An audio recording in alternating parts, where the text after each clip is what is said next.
அப்பாடா, இப்பதான் எனக்கு உயிரே வந்தது. புனிதா, உன் கைய காட்டுமா, கைய காட்டுமா.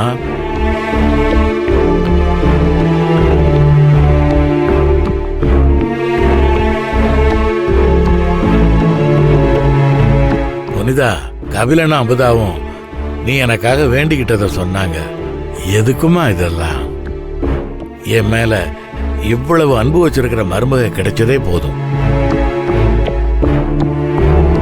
நீதான் இந்த வீட்டை தாய்க்கு தாயா இருந்து வழி நடத்தணும்.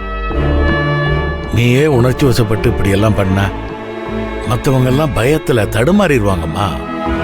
புரியுது மாமா, இனிமே நான் இப்படி பண்ண மாட்டேன். சாரி மாமா. அட என்னம்மா நீ, இன்னும் எத்தனை தடவை தாம்மா சாரி கேட்ப? முதல்ல எல்லாத்துக்கும் நீதான் காரணம்னு நினைச்சு குற்ற உணர்வோடு இருக்காதம்மா. அது மோசமான நோய். என்னடா மாமா நமக்கு ஓவரா அட்வைஸ் பண்றாருன்னு பாக்குறியா?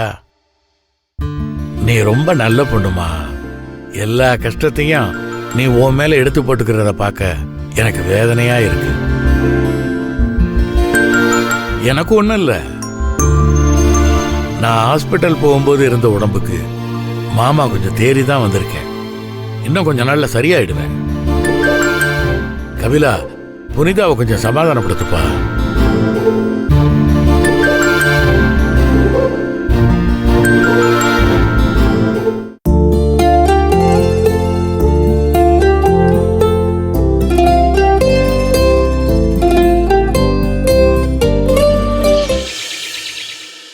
என்னண்ணா இவ்வளவு நேரம்? வந்துருவாருமா. ஐயா, வாங்கய்யா, வாங்க. வணக்கம் ஐயா. வணக்கம்மா.